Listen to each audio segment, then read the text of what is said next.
It's been a few days since I landed in Los Angeles and got into a routine of life in Long Beach.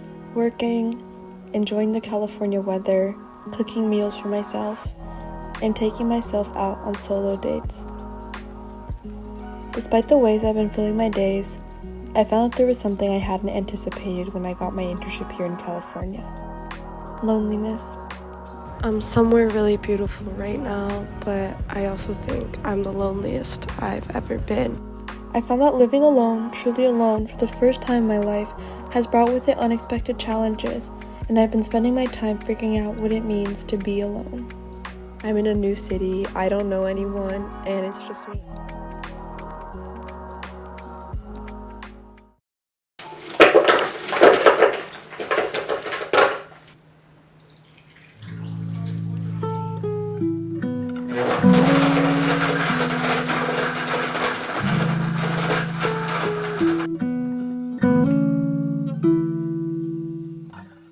You hear that in the background, that's the washing machine. Right now I'm working virtual, but I'm gonna head to the office in like 10 minutes. I'm gonna go get ready so I can take the bus there. I'm meeting my boss for the first time today, like in person, and we're gonna get lunch, so all very exciting.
I'm somewhere really beautiful right now, but I also think I'm the loneliest I've ever been. This is the first time in my life where I haven't been around any friends, any family, where I'm truly staying somewhere alone and I have no community. My few friends who do live in the LA area live really far, so I am really isolated here in Long Beach. I really had to push myself to even come out. Today, I've been going through a bit of a mental health crisis. If you've watched my previous videos, you might have seen where I talked about coming off of my antidepressants because of side effects. And I am just really, really struggling with that. It's really difficult. I almost didn't come out. I was in a really bad mood. I'm glad I did. But I'm also I have been so low energy. I had a housing issue. I've been feeling really anxious and paranoid and unsafe in the apartment I'm staying in, which obviously doesn't help anything. So I hope that it gets better, but in the meantime, I'm trying to figure out how to cope and just deal with the loneliness that is going to be the next month of my life. How am I supposed to let you go? How am I supposed to let you walk away? How am I supposed to let you go? You're all I ever wanted in my life. All I ever wanted in my life. You're all I ever wanted in my life. All I ever wanted in my life. VALXR.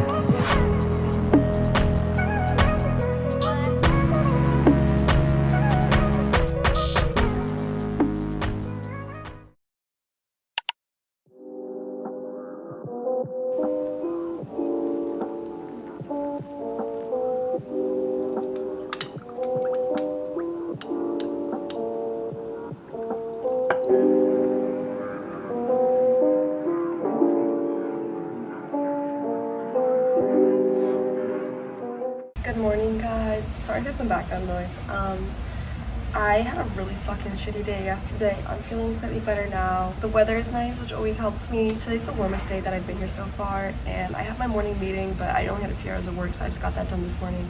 I think I'm gonna go to the pool and swim. I'm excited tonight. I'm going to a poetry reading. It's at like a queer cafe, and they're having poetry night, so I'm thinking I need to go look at my poems and see which ones I want to share. But that's exciting. And then before that, I'm gonna go to Retro Row, which is like just a street of vintage stores, and it's like kind of close to the cafe. My plan for today is pool day. I'm gonna take a shower, which works out because my hair is kind of a mess right now, but if I shower, it'll look nice for the poetry reading. And then I'm gonna go shopping at Retro Row, get some dinner. I've been craving Indian food, and like my immediate area, there's no Indian food, so maybe over there will be some. And then after that, I am going to go to the poetry reading and share some poems, and then I'll probably head home. So really excited.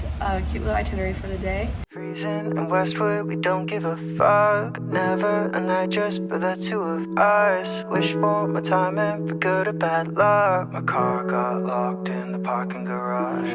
We took an Uber straight to your home. We lay together but never too close. You know I want you, I need you the most. But we both know we gotta put it on hold. Love is an easy thing to worry about, romanticizing every moment aloud. My heart will cave in with my head in the clouds. We don't got no time for that. Down the road if everything is alright, let me know and I will follow your light. I'm taking care of other hearts in my life. We don't got no time for that, yeah.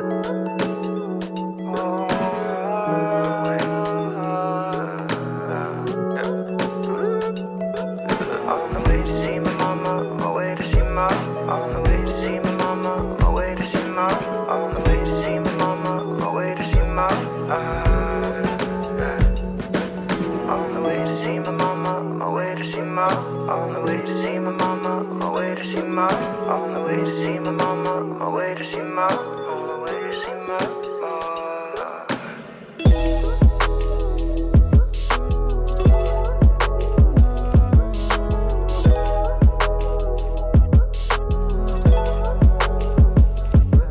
Every night you I'm reminded of the love that we drowned.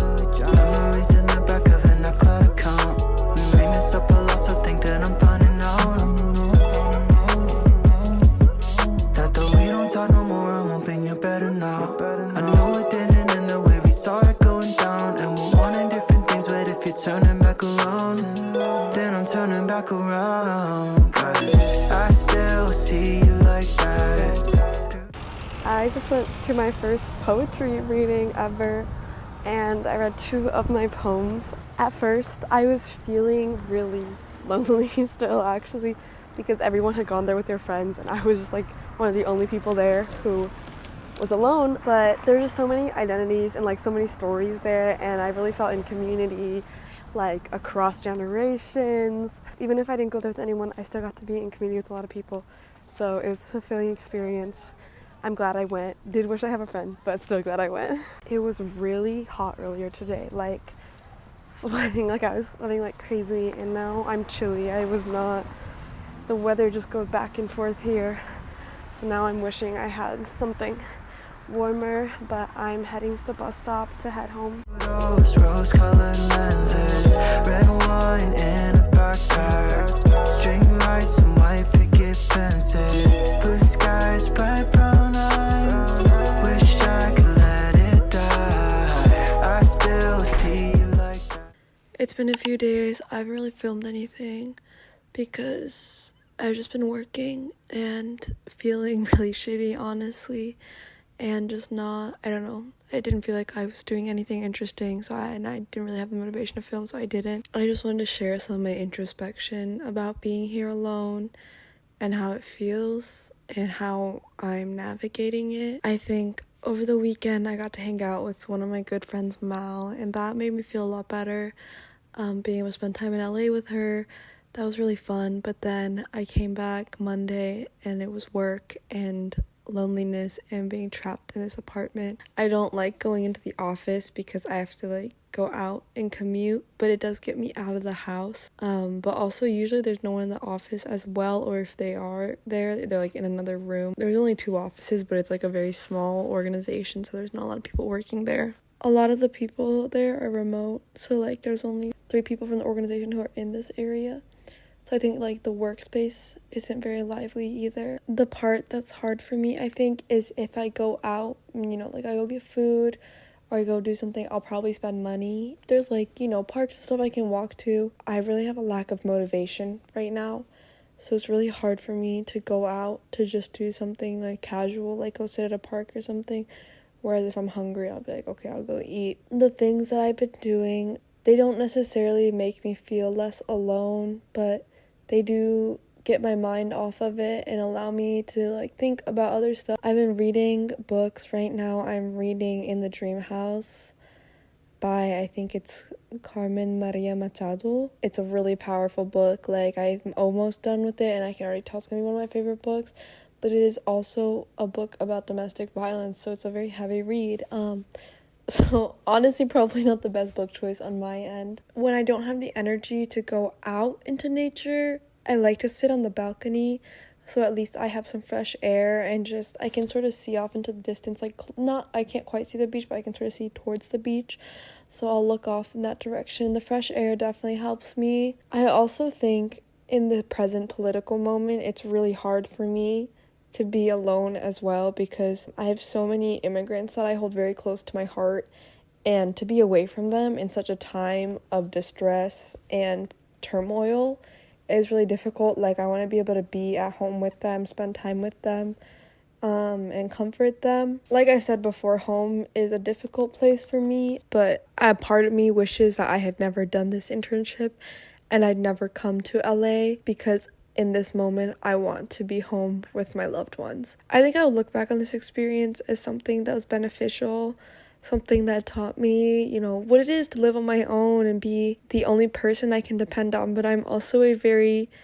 community-oriented person. Like I love to be alone, but I love to be alone with other people, if that makes sense. Yes, I need my individual time, but I need that time to be in the context of a larger timeline where I'm surrounded by, my friends and my family. If possible, I never want to be in the situation again where I'm in a city where I don't know anyone. And like I actually do know people, even though I do know people in the area, they're all very far from me. Like I have multiple friends in the area, but they all live very far from Long Beach, where I'm at right now. I don't have a community here, and that also makes things difficult. I'm in a new city, I don't know anyone, and it's just me. And I don't like that feeling at all. In my mind, college is kind of similar in that you first go in, you don't know anyone, and it's sort of lonely in some ways. But that's the situation everyone is in, and college is a space where you make friends and you meet people. It's just a very social structure.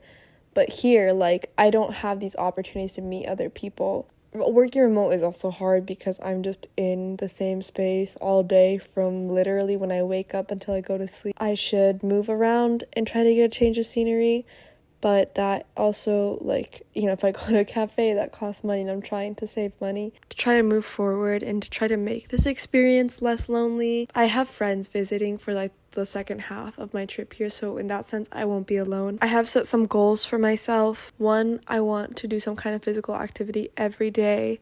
I have access to a gym, and there's also free yoga in this area. They do it literally every single day. I think that'd be a great opportunity for me to be with other people, even if I didn't make friends. Like I think it's still a community environment. 2, I'm gonna challenge myself to not work in my apartment when I'm working remote. The apartment building I'm staying in right now has a few spaces for like holding meetings and stuff. They have some like workspaces, so I think I'm gonna try to go there just for a change of scenery. It's like kind of weird because in some ways I'm on vacation. I'm in Los Angeles, Long Beach, so I want to go out and see the things there are to do, but I also don't want to go out every single day and spend money. So I'm trying to sort of balance this, like how to be a tourist and also how to save money at the same time. Once I finish the book I'm currently reading, next I want to make sure I read a more like happy book, something that's not as heavy of a topic. And maybe the hardest but final thing, I want to challenge myself to be okay with being alone and tried to make the most of it. Part of me is really reminiscent of COVID. My mental health was like the lowest, probably some of the lowest it's ever been at during COVID, the isolation. But even then, I was still isolated with my family, and I have a big family. It was isolated but lively, if that makes sense. Here, it's similar and different because I'm isolated, but like I'm not isolated from the outside world. It's just I'm isolated at home. So in some ways, it's sort of an opposite. You know, as difficult as COVID was, I did find it in me as a time to reflect and really take control of my mental health. The sort of full stop that COVID put the world in gave me the space to seek therapy and get medicated for my mental health. And I do think if COVID hadn't happened, I would not have sought any of that care, and instead I would have been still in a really bad place that I was before. And I don't think I would have ever addressed my depression or anxiety in the way that it needed to be addressed. I want this to be sort of similar in the sense that I want it to be a time of reflection. I want it to be a time of, I sort of have this blank slate. I'm off my antidepressants right now, and I think it is likely that I will go on different antidepressants at some point in the future. But right now, I'm not. It is just me and my base emotional state. And because I do have this time on my hand, I want to journal and reflect and sort of take inventory of where my mental health is at right now. One of the outcomes that I hope for the trip is that this sort of isolation I'm just hoping can provide me with the time and space to just be introspective and really figure out what it is that I need moving forward from here. This has been a more vulnerable video than my other ones. A lot of my videos are just like aesthetic clips, but behind those, there's a person that really does struggle with mental health. Just a reminder, it's okay to be sad, it's okay to be lonely, just be gentle with yourself. My next video, I will be out with my friends again, so probably be a lot happier than I am now. I'll see you guys soon. Bye. Let it die. I still see you like that.